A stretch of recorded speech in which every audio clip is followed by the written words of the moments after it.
Our next guest is an advisor and consultant at KANINI, a freelancer, a catalyst for change. He's spent some time with Crossfuze, Batteries Plus, a long tenure at Thomson Reuters, as well as decades of service with HDI. He's also the co-host of a podcast called Two Dads with Hats.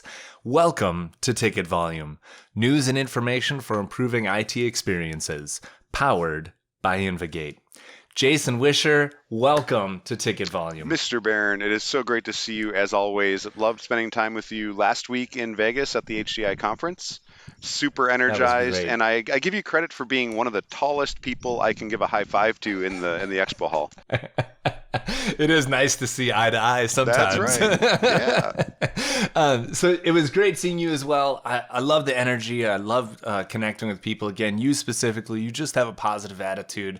And I heard you mention this concept recently called total experience. So why don't you give us a quick rundown? What is total experience? I have a picture that I came across, ironically, in a Facebook ad from one of the software vendors that is partnering with Gartner. And I came across this graphic from Gartner that describes the universe of total experience. I think it brings together the customer experience all the way through the organization to the employee experience. And there's many of these intangible topics that I feel historically we find difficult to measure.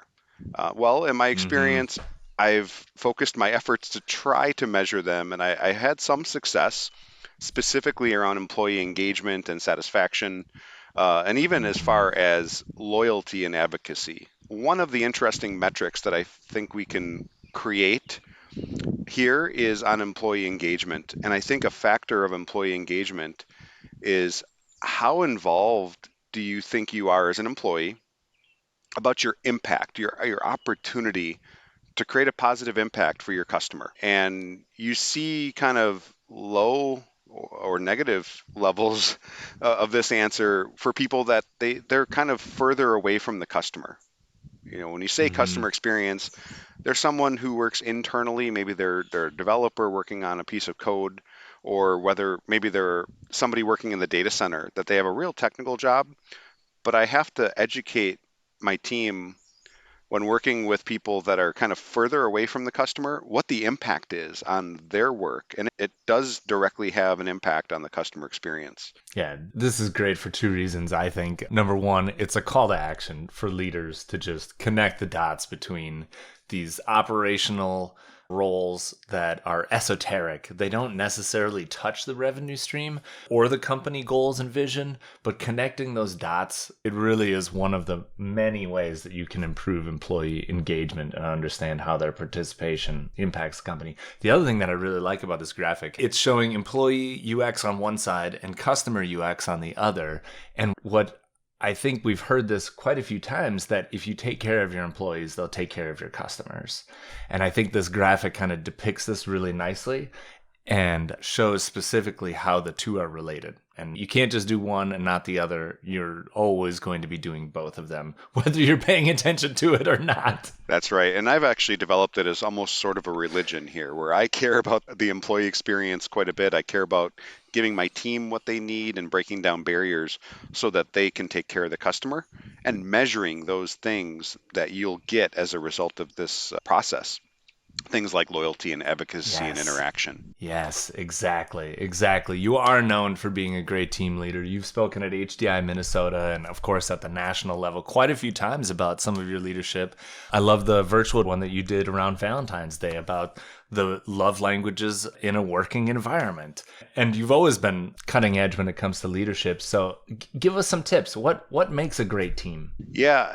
I remember when I first became a manager, a leader of people, and it aligns with a lot of the things that the great Simon Sinek says these days around first-time managers are not necessarily equipped to thrive in that role. So you need to get training. I was very fortunate to be part of an immersive management development program. And the message that they beat into me over the course of the week is that, you know, you got here on your own merits, great. The next level of success for you is going to be your team's success, your people's success, not your own. And that's how I defined my success. It was all about helping my people become better, getting to where they want to go, and then tying that into the strategy and the mission of the organization. All three of those things working harmoniously, if you will. By the way, that's the happy path. It doesn't really work that way harmoniously, but at least I know where my intention is and the things that I could begin to measure and track as time moves forward. Yeah, that's great. I got goosebumps when you started talking about that, because that really is like the best leaders and the best managers that I've had anyway have said things like, if you're still here in 5 years, I haven't been doing my job. I haven't taken you to the next level. That really becomes your goal, and your mission is to improve others. Talk a little bit about what you do to connect different personalities and different working styles to get the power out of those teams. Yeah, very simply put, I like to make purple. So red and blue make purple if you're a painter or an artist of some kind. And that was one of my lessons I had to learn over my career, right? Just because my language and my perspective is blue, for example, and maybe somebody I don't see eye to eye with is red, for example. How can we combine our perspectives to make purple, create that third perspective? And what I learned here is that sometimes if I put too much of my own perspective, we're just going to get dark blue. We're not going to get purple. And if I bend over backwards and just, the customer's right or the other perspective is right, we're just going to get dark red. We're not going to get purple. So it's truly explaining the other person's perspective, putting yourself in the other person's shoes. You have to put yours aside for a moment and understand, what are you missing? Kind of go in that with as a bias to say, I'm missing something. What is it? What can I learn? And I think in today's political environment, we could learn a lot that way. But the whole method is just to gain additional perspective. And that way we expand both of our perspectives and that red plus blue equals purple equation. Yeah, I love that. I was thinking about the political bent when you started mentioning it. I'm like, okay, we need to be a purple country. I was thinking, purple. I'm in Minnesota, so the Vikings. I was like, okay, we need to get to purple. I'm just kidding. I'm just kidding. That's right. Yes, maybe it's more of like a purple plus green. Yeah. So what I like is that they definitely fight. There's definitely some conflict there. We've talked Myers-Briggs. We've talked QBQ. We've talked StrengthsFinder for years, and it works for sure. But yours took, 10 seconds to cover? And it's very simple. That diversity and inclusion is what makes a team really great. My opinion, clearly yours as well. I'm wondering, Absolutely. There's another trend that we've been hearing a ton about. Of course, we talked about experience already. That's one of the hottest trends in our industry. Check out our other podcasts on this topic because it is huge. Make sure you've got the foundation in place. The other topic that seems to still be making waves after, 4 or 5 years of being really popular is ESM, is Enterprise Service Management. What's your perspective and take on that trend, Jason? Yeah, for me, it needs to go beyond the buzzword. I hear ESM weekly, if not almost daily, and it starts as a buzzword where we think that's where we need to be. But how do we get there? Mm-hmm. And of course, the short answer is we start where we are. We need to bust down silos. We need to connect our workflows straight back to the customer. So it goes back to that employee experience, identifying what is the pathway and what is the impact you have on the customer. But what I like to do is use the example of when you're focused on your piece of a process, when the widget gets to your desk and then you're doing your thing and then you pass it on to the next step in the process. Well, what happens to the left and what happens to the right? And that's how you kind of design the ESM process as a whole, because it needs to be comprehensive from beginning to end from the customer's perspective, not our own. Yeah, that's exactly it. You need the context of understanding, once I give this person their password for the first time, what is the next step? Where are they going next?